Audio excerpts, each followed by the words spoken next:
Okay, so welcome to my show, and I'm talking to the world famous Corrado Medea, who actually made me world famous because he is the guy, he is the man who actually created my hood liner underneath my car with the Nikola Tesla airbrush design. And I am so honored to be speaking to him via phone, and he's in Canada, so this is a little slightly different interview, but I just told him to relax and talk to me like you're talking to me on the phone, like he's doing right now. So thank you for allowing us to have a little bit of time to chat, Corrado.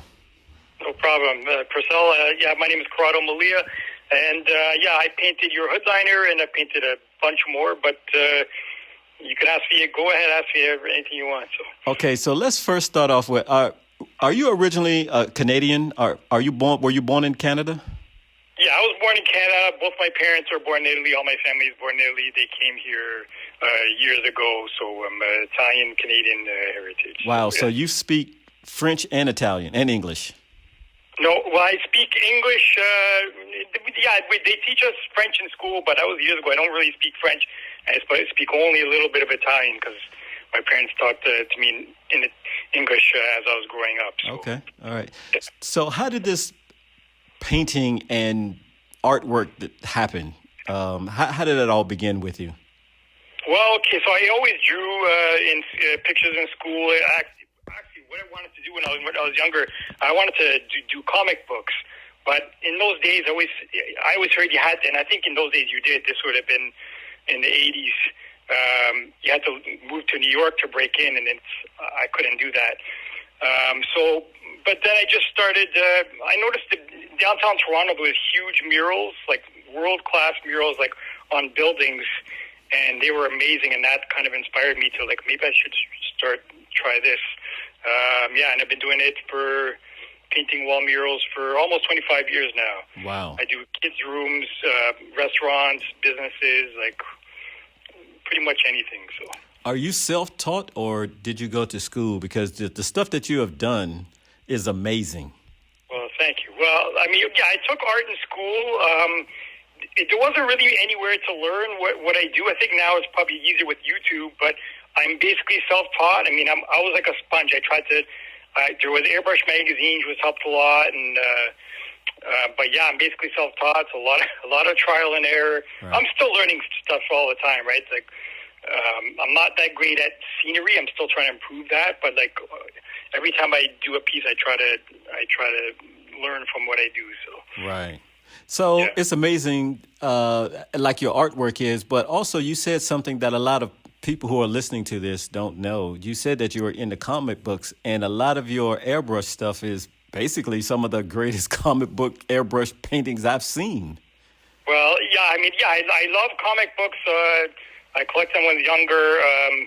I actually think comic art is a very underrated art because you have to know how to draw everything. You have to know how to draw like not just the fighting scenes, but like and actually it was at a comic convention like back when I was like just a teenager, and a comic artist, his name is Mark Bagley, he's a famous artist. He told me, because I showed him my portfolio, he said it was okay, but I'm still learning. He was saying you have to know how to draw a guy drinking a glass of water, a guy talking on a telephone, all that stuff. So it's just a very underrated art form, and I don't think I'm good enough to do that. I prefer what I do now, and I love it. But comic book art, I respect that a lot. So right. Yeah. So I found out about your artwork literally in the same time zone, but thousands of miles away in Northern Virginia. And there was a guy named Ham Smith. You may know him, Abraham Smith, and he had a Mustang, blue Mustang, and he opened up his hood, and there I saw a horse or a pony or something. Like I was just like so attracted to that. I'm like, I have never seen anything like that. And he gave me your card, and he told me he's hard to get in contact with. You go ahead and get in line and wait because he's a very popular guy. And true to his word, he was correct. Well, I'm only one person, so right now I'm about a 3-4 month wait. I hate to make my customers wait that long, but the thing is, I can only do one at a time, and I'll paint. The way I work it is like in order if I'm booked. So if you book today, the person that books tomorrow gets painted after. So right. my thing is like I want to do quality, like the best I can do, or quantity. I'd rather do like 20 great things a year than 200. The hood liners, I've been doing those for I think about 15 years now. Mm-hmm. I've done them for almost every type of car: Corvettes, Camaros, your Tesla, Camaros, like almost every car that has a hood liner, I can do it on. Right. Am I the only Tesla so far that you have done? Yours is still the only Tesla. That's right. Yeah. Yes. Yes, I love that. And we might be doing another one, but that might be for another conversation for us to have. But I tell you, it's just whenever I open up my front, everybody they have never seen anything like that, and I thought it would be so cool to talk to you and publicly thank you. You didn't do it for free, but I mean, it was just awesome that we connected. And so to let the people know, and just real quick before we wrap up, Corrado and I, we talked several times, and I sent him 4 different designs, and we came up with the designs, individually, one with the tie, one with the face, one with the hands and stuff like that. That was a process that I enjoyed, talking to you many times, and it turned out so great. But what is your process when you get a hood liner like for a Ford car or Chevrolet? Do you go through the same process, or do you just kind of do? Yeah, I always like to. It's always best to talk to the person on the phone. Like I'm in Canada, most of my customers are in the U.S., but it doesn't matter where they're from.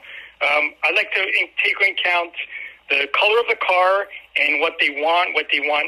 Like featured, like on, for example, in your Tesla, it's what's the green?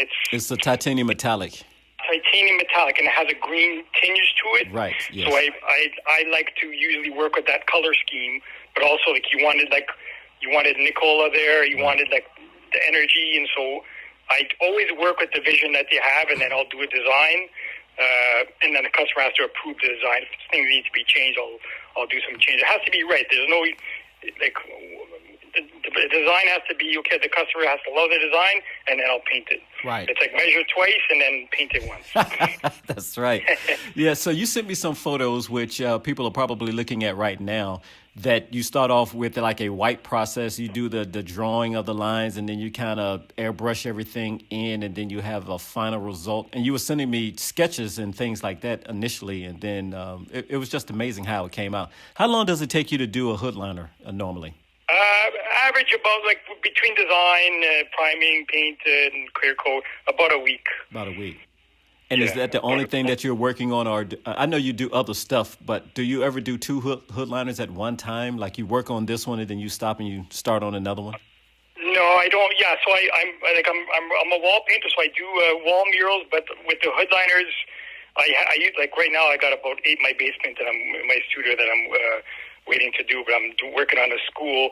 So no, I'll do one at a time. Again, I just absolutely appreciate it because you have made my Tesla famous by doing my hood liner, and everybody loves it. And now I'm thinking about doing my second one, sending it up to you. So we might have a little conversation after we hang up. For sure, yeah. That would be so awesome. So thank you so much again for doing that. And again, I'm just so happy that we connected and you had time to sit down and talk to me on this great show that that's happening. I don't know why I'm stuttering, but I'm just so happy that you did that for me. Well, you're very welcome, Priscilla.